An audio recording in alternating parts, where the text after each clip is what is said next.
कृष्ण चैतन्य प्रभु नित्यानंद श्री अद्वैत गदाधर शिवासदि गौरभक्तवृंद। हरे कृष्ण श्रोतागण, आज हम आपको सुनाने जा रहे हैं जया एकादशी की महात्म्य कथा। आइए शुरू करते हैं। युधिष्ठिर जी ने कहा, भगवान, आपने माघ मास के कृष्ण पक्ष की षटतिला एकादशी का वर्णन किया। अब कृपा करके यह बताइए कि शुक्ल पक्ष में कौन सी एकादशी होती है, उसकी विधि क्या है तथा उसमें किस देवता का पूजन किया जाता है। भगवान श्री कृष्ण बोले, राजेंद्र, बतलाता हूँ, सुनो। माघ मास के शुक्ल पक्ष में जो एकादशी होती है उसका नाम जया है। वह सब पापों को हरने वाली उत्तम तिथि है, पवित्र होने के साथ ही पापों का नाश करने वाली है तथा मनुष्यों को भोग और मोक्ष प्रदान करती है। इतना ही नहीं, वह ब्रह्म हत्या जैसे पाप तथा पिशाचत्व का भी विनाश करने वाली है। इसका व्रत करने पर मनुष्यों को कभी प्रेत योनि में नहीं जाना पड़ता। इसलिए राजन, प्रयत्न पूर्वक जया नाम की एकादशी का व्रत करना चाहिए। एक समय की बात है, स्वर्गलोक में देवराज इंद्र राज्य करते थे।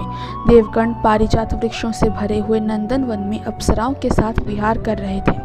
50 करोड़ गंधर्वों के नायक देवराज इंद्र स्वेच्छानुसार वन में विहार करते हुए बड़े हर्ष के साथ नृत्य का आयोजन किया। उनमें गंधर्व गान कर रहे थे, जिनमें पुष्पदंत, चित्रसेन तथा उसका पुत्र, ये 3 प्रधान थे। चित्रसेन की स्त्री का नाम मालिनी था। मालिनी से एक कन्या उत्पन्न हुई थी जो पुष्पवंती के नाम से विख्यात थी। पुष्पदंत गंधर्व के एक पुत्र था जिसको लोग माल्यवान कहते थे। माल्यवान पुष्पवंती के रूप पर अत्यंत मोहित था। ये दोनों भी इंद्र के संतोषार्थ नृत्य करने के लिए आए थे। इन दोनों का गान हो रहा था। इनके साथ अप्सराएं भी थीं। परस्पर अनुराग के कारण ये दोनों मोह के वशीभूत हो गए। चित्त में भ्रांति आ गई, इसलिए वे शुद्ध गान न गा सके। कभी ताल भंग हो जाता और कभी गीत बंद हो जाता। इंद्र ने इस प्रमाद पर विचार किया और इसमें अपना अपमान समझा और वे कुपित हो गए। अतः इन दोनों को शाप देते हुए बोले, ओ मूर्खों, तुम दोनों को धिक्कार है। तुम लोग पतित और मेरी आज्ञा भंग करने वाले हो। अतः पति पत्नी के रूप में रहते हुए पिशाच हो जाओ। इंद्र के पास शाप देने पर इन दोनों के मन में बड़ा दुख हुआ। वे हिमालय पर्वत पर चले गए और पिशाच योनि को पाकर भयंकर दुख भोगने लगे। शारीरिक पात से उत्पन्न ताप से पीड़ित होकर दोनों ही पर्वत की कंदराओं में विचरते रहते थे। एक दिन पिशाच ने अपनी पत्नी पिशाची से कहा, हमने कौन सा पाप किया है जिससे यह पिशाच योनि प्राप्त हुई है। नरक का कष्ट अत्यंत भयंकर है तथा पिशाच योनि भी बहुत दुख देने वाली है। अतः पूर्ण प्रयत्न करके पाप से बचना चाहिए।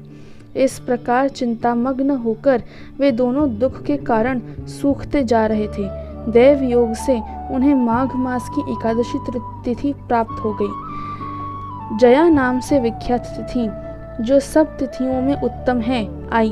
उस दिन उन दोनों ने सब प्रकार से आहार त्याग दिए, जल पान तक नहीं किया, किसी जीव की हिंसा नहीं की, यहाँ तक कि फल भी नहीं खाया।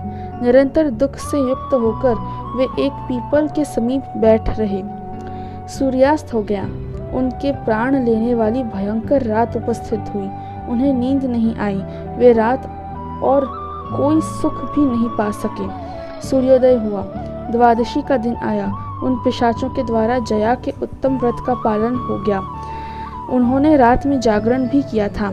उस व्रत के प्रभाव से तथा भगवान विष्णु की शक्ति से उन दोनों की पिशाचता दूर हो गई।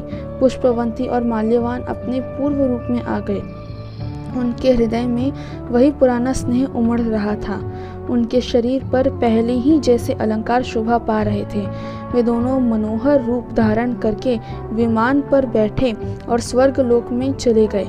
वहां देवराज इंद्र के सामने जाकर दोनों ने बड़ी प्रसन्नता के साथ उन्हें प्रणाम किया। उन्हें इस रूप में उपस्थित देखकर इंद्र को बड़ा विस्मय हुआ। उन्होंने पूछा, बताओ, किस पुण्य के प्रभाव से तुम दोनों का पिशाचत्व दूर हुआ है? तुम मेरे शाप को प्राप्त हो चुके थे, फिर किस देवता ने तुम्हें उससे छुटकारा दिलाया है? माल्यवान बोला, स्वामिन, भगवान वासुदेव की कृपा तथा जया नामक एकादशी के व्रत से हमारी पिशाचता दूर हुई है। इंद्र ने कहा, तो अब तुम दोनों मेरे कहने से सुधापान करो। जो लोग एकादशी के व्रत में तत्पर और भगवान श्री कृष्ण के शरणागत होते हैं वे हमारे भी पूजनीय हैं। भगवान श्री कृष्ण कहते हैं, राजन, इस कारण एकादशी का व्रत करना चाहिए। नृपश्रेष्ठ, जया ब्रह्महत्या पाप भी दूर करने वाली है। जिसने जया का व्रत किया है उसने सब प्रकार के दान दे दिए हैं और संपूर्ण यज्ञों का अनुष्ठान कर लिया है। इस महात्म्य के पढ़ने और सुनने से अग्निष्टोम यज्ञ का फल मिलता है। इस प्रकार हमने आपके सामने जया एकादशी की महात्म्य कथा प्रस्तुत करने का प्रयास किया है। आशा है आपको वीडियो पसंद आया होगा। हरे कृष्ण।